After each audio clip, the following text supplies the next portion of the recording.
Hello my dear students, আশা করি সবাই ভালো আছো এবং বিগত ক্লাসের ন্যায় আজকেও তোমরা খাতা কলম নিয়ে প্রস্তুত আছো। আজকে আমরা আর্টিকেলের ক্রসের নিয়ম শিখব। আজকের আলোচ্য বিষয় আর্টিকেল পার্ট 5। ইতিমধ্যে আমরা 1, 2, 3, 4 আমরা শিখেছি এ এন এবং ডি এর নিয়ম। আজকে আমরা 5 এসে শিখব ক্রসের নিয়ম। তার আগে একটি বিষয় একটু মাথায় রাখতে হবে। এখানে একটা বক্স দেওয়া আছে, যে বক্সে প্রথমে ডি, পরে এ বা এন এবং ক্রস উপস্থাপন করা হয়েছে। তোমরা যে কোনো একটা বাক্যকে সলভ করার সময় আগেই এ বা এন এর কথা চিন্তা করবে না। এর একটা টেকনিক, প্রথমে তোমরা ডি এর ব্যাপারটা চিন্তা করবে যে ডি এর কোনো স্পেসিফিক নিয়মে পড়ে কিনা, অর্থাৎ শূন্যস্থানের পরে যে শব্দগুলো থাকে সেগুলো কোনো ডি রিলেটেড নিয়ম কিনা। তাহলে ডি এর নিয়মে হলে তোমরা ডি এর নিয়মে সলভ করে ফেলবা, তাহলে আর এ বা এন বা ক্রস নিয়ে ভাবার কোনো দরকার নেই। যদি দিয়ে নিয়মটা কমপ্লিটলি দেখা যায় যে না, শূন্যস্থানের পরে এমন শব্দ আছে যে শব্দটাকে দিয়ে নিয়মে যায় না, তখন তোমরা চিন্তা করবা যে তাহলে আমরা ওই শব্দের প্রথম অক্ষর দিয়ে চিন্তা করে এ বা এন এর নিয়মে সলভ করতে পারি কিনা। যদি এমনটা যদি না ঘটে তাহলে দেখা গেছে এ বা এন এর নিয়মে যাচ্ছে না, তাহলে সরাসরি কি ক্রসের নিয়মে চলে যাবে। এর একটা সিরিয়াল অ্যান্সার করার একটা প্রক্রিয়া, এই প্রক্রিয়াটা মাথায় রাখতে হবে। তারপর আমি কিছু স্পেসিফিক ক্রসের নিয়ম নিয়ে আলোচনা করব, যেন তোমাদের বুঝতে সুবিধা হয় কোন কোন ক্ষেত্রে ক্রসটা অটোমেটিক চলে আসবে, যেখানে এ বা এন বা ডি নিয়ে ভাবার কোনো প্রয়োজন হবে না। প্রথমে উল্লেখ করা আছে তরল পদার্থের নামের পূর্বে ক্রস বসে। এখানে একটি এক্সাম্পল দেওয়া আছে, he drinks dash milk everyday, অর্থাৎ সে প্রতিদিন কি দুধ পান করে। এখন একটু খেয়াল করে দেখো, মিল্কটা কি? মিল্ক শব্দের অর্থ দুধ। এখানে ওয়াটার যদি থাকতো, ওয়াটার শব্দ অর্থ কি? তো পানি। এখানে যদি অয়েল থাকতো তাহলে কি আসতো? তেল। মানে একটু খেয়াল করে দেখো, এই ওয়াটার হোক, মিল্ক হোক, অয়েল হোক, সেগুলো কি তরল পদার্থ, যা গণনা করা যায় না। যা গণনা করা যায় না এমন তরল পদার্থ যদি শূন্যস্থানে পরে পাওয়া যায়, এমন কোনো নাম পাওয়া যায়, সেক্ষেত্রে শূন্যস্থানে কি বসবে? ক্রস। আমরা জানি যে এ মিল্ক, দা মিল্ক এভাবে হয় না। ঠিক আছে, তারপর একটু চিন্তা করো, এখানে কিছু শব্দ যেমন kinds of, sorts of, spacious of, এদের পরে শূন্যস্থান থাকলে কি বসে? ক্রস বসে। আমরা যখন কাইন্ডস অফ পাবো বাক্যে, বা সর্টস অফ পাবো, বা স্পেসিয়াস অফ পাবো, তখন এদের পরে যদি বাক্যের শূন্যস্থান পাই তাহলে আমরা কি করব? দেখা গেছে কি ক্রস বসাবো। এটা একটু মাথায় রাখতে হবে।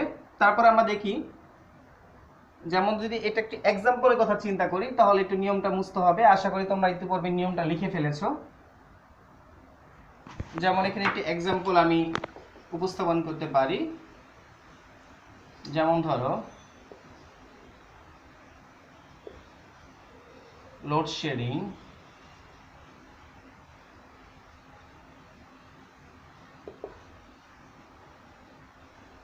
is a kinds of problem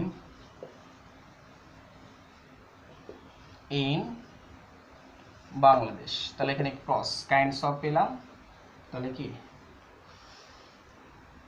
এক প্রকার কি বাংলাদেশে একটি সমস্যা। হ্যাঁ, এখানে যদি এ থাকতেও পারে প্রশ্নে, কখনো কখনো লোডশেডিং ইজ কাইন্ডস অফ এভাবে থাকতে পারে, বাট কাইন্ডস অফ এর পরে শূন্যস্থান পেয়েছি, তখন কি আসবে? শূন্যস্থানে ক্রস আসবে। তাহলে আমরা এই এক্সাম্পলটা বুঝতে পেরেছি। তাহলে আমরা নিচের রুলসটা যাই। প্রপার নাউনের পূর্বে শূন্যস্থান থাকলে ক্রস বসে। আমরা জানি সাধারণত ব্যক্তিবস্তু প্রাণীর নামের দুইটি অংশ থাকে, একটি হচ্ছে প্রপার নাউন আর একটি কি কমন নাউন। আমরা এটাও জানি ব্যক্তিবস্তু প্রাণীর নির্দিষ্ট নামটাই হচ্ছে প্রপার নাউন, আর ব্যক্তিবস্তু প্রাণীর সাধারণ নামটা কি? Common noun. আমি তো অন্যভাবে চিন্তা করি, পৃথিবীর প্রত্যেকটা ব্যক্তিবস্তু প্রাণীর একটি নিজস্ব নাম আছে। যেমন ধরো আমি মানুষ, আমার মানুষ ইংলিশ হচ্ছে ম্যান, বাট আমার একটা নিজস্ব নাম আছে, ওই নিজস্ব নামটা হচ্ছে প্রপার নাউন। আর যে নামটা সবাই জানে সেটা কি? Common noun. যেমন ধরো এই আমার হাতে মার্কার আছে, এটা মার্কার, সবাই জানে এটার নাম মার্কার, এটা হচ্ছে কমন নাউন। বাট এই মার্কারটা কি মার্কার? Art line marker. এই আর্ট লাইন হচ্ছে এই মার্কারের প্রপার নাউন। অর্থাৎ ব্যক্তিবস্তু প্রাণীর ফিক্সড বা এক্সাক্ট বা আসল নামটাই হচ্ছে কি? Proper noun. সেই প্রপার নাউন যদি থাকে শূন্যস্থানের পরে, তাহলে আমরা সেখানে কি বসাবো? ক্রস বসাবো। অর্থাৎ এমন নাউনের পূর্বে যদি শূন্যস্থান থাকে তাহলে কি বসাবো? ক্রস বসাবো। যেমন ধরো my class teacher is dash Rashedul Islam. একটু খেয়াল করো, রাশেদুল ইসলাম কিন্তু একটা ব্যক্তির প্রপার নাউন, যার কারণে কি এখানে কি বসবে? ক্রস বসবে। আবার যদি এখানে দেওয়া থাকতো যে ম্যান দেওয়া থাকতো, তাহলে কিন্তু ম্যান মানে কিন্তু সেখানে মানুষ বোঝাচ্ছে, সেটা কমন নাউন হইতো। বা শুধু টিচার দেওয়া থাকতো এখানে শূন্যস্থানের পরে, যেমন ধর হি ইজ ড্যাশ টিচার, তাহলে কিন্তু টিচার, টিচার কিন্তু একটা টিচার জাতকে বোঝানো হচ্ছে, বাট টিচার কিন্তু প্রপার নাউন না, তখন কিন্তু আমরা এই টিচার লিখতে পারতাম, হি ইজ এ টিচার, তখন কিন্তু আর্টিকেল এখানে এই বসতো। বাট রাশেদুল ইসলাম এটা একটা ব্যক্তির নিজস্ব নাম, এই নিজস্ব নাম যদি শূন্যস্থানের পরে থাকে তাহলে সেই শূন্যস্থানে কি বসবে? ক্রস বসবে। সেই নিজস্ব নামটা ব্যক্তির নামও হতে পারে, বস্তুর নামও হতে পারে, প্রাণীর নামটা হতে পারে। আশা করি আমরা বুঝতে পেরেছি। তারপরে আমরা আরেকটা রুলসে যাই, ভাষার নামের পূর্বে ক্রস বসে। আমরা জানি পৃথিবীতে অনেকগুলো ভাষা আছে, যেমন ধরো বাংলা, ইংরেজি, হিন্দি, ফার্সি, এই ভাষাগুলো কিন্তু একজ্যাক্ট একটা নাম আছে, সেই নামের পূর্বে যদি শূন্যস্থান পাই, সেই নামের আগে যদি আমরা শূন্যস্থান পাই তাহলে সেই শূন্যস্থানে কি বসবে? ক্রস বসবে। যেমন ধরো he speak in dash English, এখানে ইংলিশের জায়গায় বাংলা থাকতে পারে বা অন্য কোনো ভাষা থাকতে পারে, ফ্রেঞ্চ বা হিন্দোস, যেটাই থাক না কেন, সেক্ষেত্রে কি হবে? এখানে ক্রস বসবে। আমরা জানি এ ইংলিশ, দা ইংলিশ, এভাবে কিন্তু হয় না। সুতরাং কি সেগুলো কি একটি ভাষার নাম, ভাষার নাম যদি বোঝাবে তখন তার পূর্বে শূন্যস্থান থাকলে কি হবে? ক্রস হবে। আমরা লাস্ট নিয়মটা খেয়াল করি, যেটা বোধে উপস্থাপন করা ছিল, যে সকল দেশের নামের আলাদা অর্থ হয় না এমন দেশের নামের পূর্বে কি বসে? ক্রস বসে। এই রুলসটা অন্যভাবে হইতে পারে, যেমন ধরো সাধারণত দেশের নামের পূর্বে ক্রস বসে, দেশের নামের পূর্বে আর্টিকেল ব্যবহার হয় না। আবার যদি এইভাবে চিন্তা করি, যে সকল দেশের নামের মানে দেশের নামগুলোর প্রপার নাউন, সেই সকল নামগুলোর পূর্বে কি বসে না? ক্রস বসে, আর্টিকেল বসে না। আমি সহজভাবে উপস্থাপন করেছি, যে সকল দেশের নামের আলাদা অর্থ হয় না এমন দেশের নামের পূর্বে কি বসে? ক্রস বসে। যেমন ধরো বাংলাদেশ, ইংরেজিতেও বাংলাদেশ, আবার বাংলাও কি বাংলাদেশ। পাকিস্তান, ইংরেজিতেও পাকিস্তান, বাংলায় কি পাকিস্তান। শ্রীলঙ্কা, ইংরেজিতে শ্রীলঙ্কা, বাংলাও কি শ্রীলঙ্কা। এভাবে এই সকল দেশের নামের পূর্বে কি বসে না? আর্টিকেল বসে না, সেক্ষেত্রে কি বসবে? ক্রস বসবে। যদি এখানে দেওয়া থাকতো ইউকে, তাহলে ইউনাইটেড কিংডম, তারপরে USA, United state of America, সেক্ষেত্রে কিন্তু এই সকল নামগুলোর পূর্বে কিন্তু আর্টিকেল ডি বসে। সেই ব্যাখ্যায় আমি যাব না। সাধারণত দেশের নামের পূর্বে আর্টিকেল বসে না, এটাই তোমাদের মাথায় রাখতে হবে। আর সহজে বুঝতে পারবা, যে সকল দেশের নামগুলোর বাংলা অর্থটা একই রকম থাকে, কোনো পরিবর্তন হয় না, সে সকল নামের পূর্বে তুমি অবশ্যই ক্রস বসাবা। আশা করি নিয়মগুলো বুঝতে পেরেছো। প্রয়োজনে আমরা রিভিউ করে দেখে নিব বোঝার সুবিধার্থে।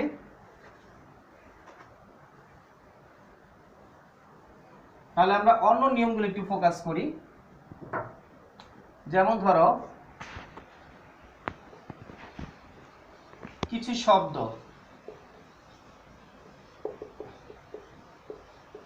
এদের নামের পূর্বে, এদের আগে ও পরে, এদের আগে ও পরে ক্রস বসে। আমরা একটু ভালো করে বোঝার চেষ্টা করি। যেমন ধরো শূন্যস্থান, এখানে হচ্ছে প্রিপোজিশন, এখানে কি প্রিপোজিশন, এখানে হচ্ছে ধরো নাউন, এখানে ধরো প্রিপোজিশন, এখানে ধরো ভার্ব। তারপরে আমরা যদি একটু স্পেস রাখি তাহলে আমাদের উদাহরণগুলো দিতে বুঝতে সুবিধা হবে। তারপর ধরো প্রিপোজিশন, এখানে কি ভার্ব। তারপরে হচ্ছে এবি, এবি মানে তো আমরা জানি সাহায্যকারী ভার্ব, তারপরে কি মূল ভার্ব। এই ধরনের অবস্থা যদি থাকে, আরো কিছু থাকে সেগুলো আমি লিখছি। যেমন ধরো অ্যাডজেক্টিভ, আমাদের এইভাবে চিন্তা করি, এইগুলো আমরা একটু আগে এক্সাম্পল দেখে নিই। প্রিপোজিশন নাউনটা কেমন, যেমন ধরো I know about dash him. এখানে নাউন বলতেছে নাউন বা প্রোনাউন, যত জায়গায় আমরা নাউন চিন্তা করব সেই ব্যাপারগুলো কি হবে? নাউন বা প্রোনাউন। আমি জানি তোমরা হয়তো অনেকেই বুঝতে পারছো না। এখানে মূলত নিয়মটা হচ্ছে এরকম, কিছু শব্দ মানে শূন্যস্থানের পরে যদি আমরা প্রিপোজিশন পাই, শূন্যস্থানের পরে যদি সেই নাউন বা প্রোনাউন পাই, এমন অবস্থা থাকলে ওই শূন্যস্থানে কি বসবে? ক্রস বসবে। আমি আবারও বলি, কোনো শূন্যস্থানের আগে কোনো প্রিপোজিশন শব্দ যদি পাই আর তারপরে যদি কোনো নাউন বা প্রোনাউন পাই, তাহলে সেই শূন্যস্থানে কি বসবে? ক্রস বসবে। যেমন এখানে কি দেওয়া আছে? অ্যাবাউট। অ্যাবাউট এটি কি প্রিপোজিশন, অ্যাবাউট এটি কি প্রিপোজিশন, আর হিম হচ্ছে কি প্রোনাউন। এই অবস্থা একটা বাক্যে পেয়ে গেছি, তাহলে এখানে কি বসবে? চোখ বুঝে ক্রস বসবে, এখানে কোনো আর্টিকেল ব্যবহার হবে না। ঠিক তেমনি দ্বিতীয় নিয়মটা কিন্তু কি ছিল, কোনো বাক্যে যদি প্রিপোজিশন পাওয়া যায় আবার যদি সেখানে শূন্যস্থানের পরে যদি ভার্ব থাকে, এমনটা হলে ওই বাক্যে কি বসবে, ক্রস বসে। আমরা এখানে একটা এক্সাম্পল দিয়ে বোঝার চেষ্টা করি। যেমন ধরো,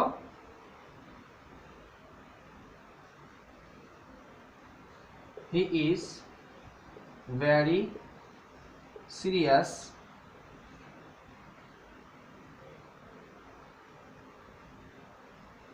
বা agree, he is very agree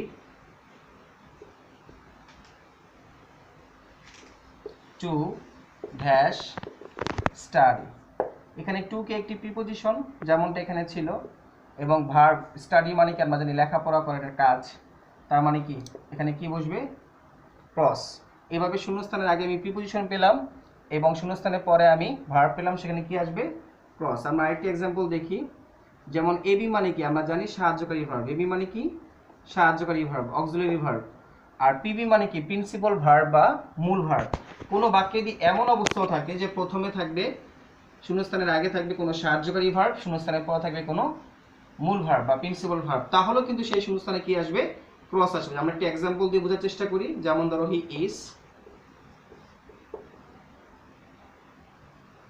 is going to school. তো খেয়াল করি, এখানে ইজ হচ্ছে একটি সাহায্যকারী verb, that's mean auxiliary verb, আর গোয়িং হচ্ছে মূল ভার্ব, দ্যাটস মিন পিবি। এমন অবস্থা যদি কোনো বাক্যে থাকে সেক্ষেত্রেও কি আমরা ক্রস বসাবো। এই ধরনের আরেকটি নিয়ম আছে, আমরা নিশ্চয়ই উপরে এগুলো বুঝেছি এবং ইতিমধ্যে লিখে ফেলেছি। এই ধরনের আরেকটি নিয়ম হচ্ছে, এখানে থাকবে হচ্ছে অ্যাডজেক্টিভ। কি থাকবে, অ্যাডজেক্টিভ ওয়ার্ড। আমি এতক্ষণ ওয়ার্ড লিখি নাই, বাট তোমরা বুঝে নিবা। আবার শূন্যস্থানের পরে থাকবে কি, নাউন বা প্রোনাউন। যদি এমন অবস্থাও থাকে তাহলে কিন্তু শূন্যস্থানে কি আসবে, ক্রস আসবে। আমরা একটু এক্সাম্পল দেওয়ার চেষ্টা করি বা বোঝার চেষ্টা করি। যেমন ধরো, he is a good dash boy. এখানে কিন্তু গুড কে একটি অ্যাডজেক্টিভ ওয়ার্ড। আমরা জানি যে সকল শব্দ দ্বারা কোনো দোষ, গুণ, অবস্থা, সংখ্যা, পরিমাণ বোঝায়, ওই সকল শব্দকে ইংরেজিতে কি অ্যাডজেক্টিভ ওয়ার্ড বলে। আর আমরা জানি বয় একটি কমন নাউন, তাহলে গুড দ্বারা ভালো বোঝাচ্ছে, তাহলে গুড একটি অ্যাডজেক্টিভ ওয়ার্ড। আর বয় মানে বালক, তার মানে বয় একটি কি কমন নাউন, তাহলে অ্যাডজেক্টিভ ওয়ার্ড এবং কমন নাউন এর মাঝখানে শূন্যস্থান, তাহলে কি আসবে, ক্রস আসবে।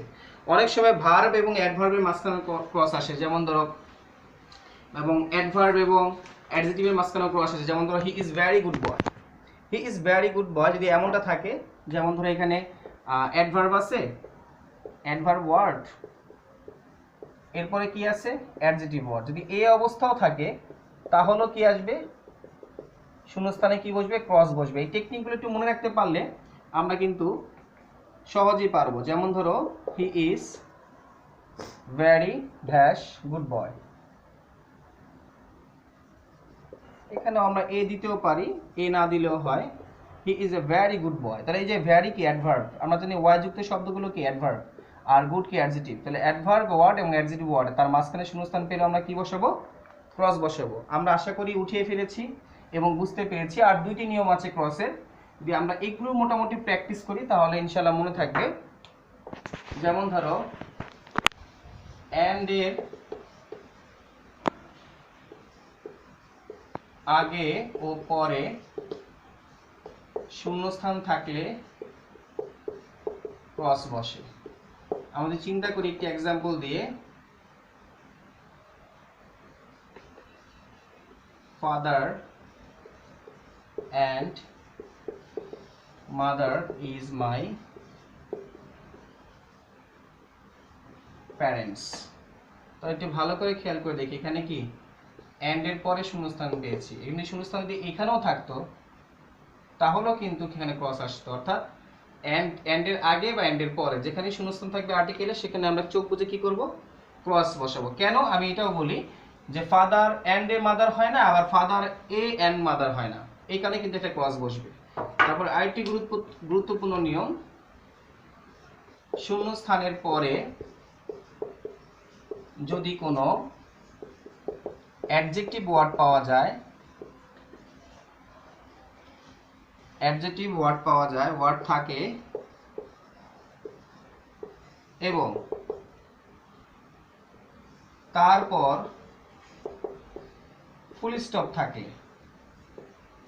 অ্যাডজেক্টিভ ওয়ার্ড থাকবে শূন্যস্থানের পরে এবং তারপরে কি থাকবে, ফুল স্টপ থাকলে সেখানে কি বসে, ক্রস বসে। মানে অন্য যদি কোনো শব্দ না থাকে, আমি একটু খেয়াল করে দেখি। যেমন ধর একটি example, he is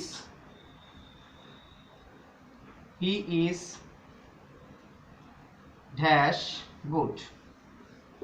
he is good, এখন হি ইজ গুড কি, বয় না টিচার? কিন্তু উল্লেখ নাই, স্টুডেন্ট উল্লেখ নাই, তার মানে এখানে ক্রস। এখানে গুড একটি ভালো বোঝাচ্ছে অ্যাডজেক্টিভ, বা he is beautiful, he is fine, তাহলে ফাইন কি, বিউটিফুল কি, এখানে কিন্তু উল্লেখ নাই। এই শূন্যস্থানের পরে আমরা একটি অ্যাডজেক্টিভ ওয়ার্ড পেয়েছি এবং সেখানে তারপরে কি বাক্য শেষ হয়ে গেছে, মানে ফুল স্টপ। এমনটা যদি থাকে তাহলে সেখানে কি বসবে, ক্রস বসবে। আর যদি এখানে দেওয়া থাকতো গুড বয়, তখন কিন্তু আমরা হি ইজ এ লিখতে পারতাম। এখানে কথা বুঝতে পারছি, বাট আমার সূত্রটা কিন্তু এটা সমর্থন করছে না। সূত্র কি বলছে, সূত্র বলছে শূন্যস্থানের পরে যদি কোনো অ্যাডজেক্টিভ ওয়ার্ড থাকে, শূন্যস্থানের পরে যদি কোনো অ্যাডজেক্টিভ ওয়ার্ড থাকে, যেমন এখানে শূন্যস্থানের পরে অ্যাডজেক্টিভ ওয়ার্ড হচ্ছে দি, শূন্যস্থানের পরে এখানে অ্যাডজেক্টিভ ওয়ার্ড হচ্ছে গুড এবং তারপরে ফুল স্টপ থাকলে সেখানে কি বসবে, ক্রস বসে। যেমন গুডের পরে ফুল স্টপ পেয়েছি, তাহলে কি বসবে, ক্রস বসবে। আশা করি আমরা নিয়মটা বুঝতে পেরেছি। এবং সর্বশেষ নিয়ম,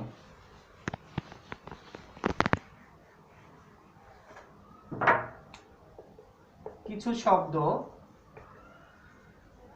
যেমন ডেমনস্ট্রেটিভ প্রোনাউন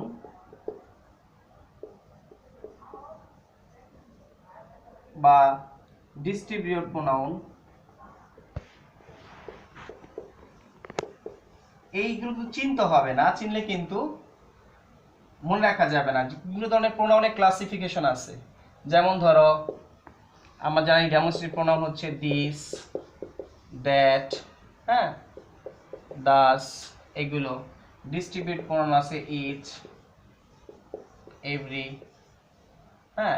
এই যে এই শব্দগুলো আছে, এগুলোর পরে বা আগে যেখানে শূন্যস্থান থাকুক না কেন সেখানে কি বসে, এমন এই শব্দগুলো থাকলে, এই শব্দগুলো, এগুলো কি ইত্যাদি, এগুলো কিন্তু অনেকগুলো শব্দ আছে আমরা জানি।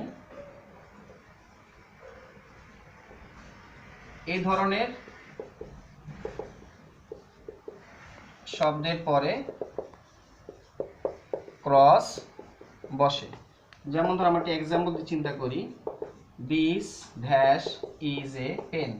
একটু ভালো করে খেয়াল করে দেখো, দিস এর পরে শূন্যস্থান যদিও, বাট এখানে কিন্তু এরপরে ইজ আছে, তার মানে এদের পরে কিন্তু আর্টিকেল বসে না। আবার শূন্যস্থানের পরে যদি দিস থাকতো সেখানেও কিন্তু আর্টিকেল বসতো না। তার মানে এই this, that, thus, those, each, every, some, এই শব্দগুলোর পরে কিন্তু পরে বা আগে কোথাও কিন্তু আর্টিকেল বসে না। এগুলো একটু মাথায় রাখতে হবে।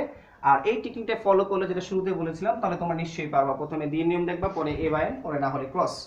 এই নিয়মগুলো ফলো করে তোমরা মডেল কোশ্চেন 1 থেকে 30 গুলো প্র্যাকটিস করবা। আশা করি তোমরা সেক্ষেত্রে আর্টিকেলগুলো ভালো করে শিখতে পারবা। সবাই ভালো থাকবে পরবর্তী ক্লাসের পর্যন্ত। আল্লাহ হাফেজ।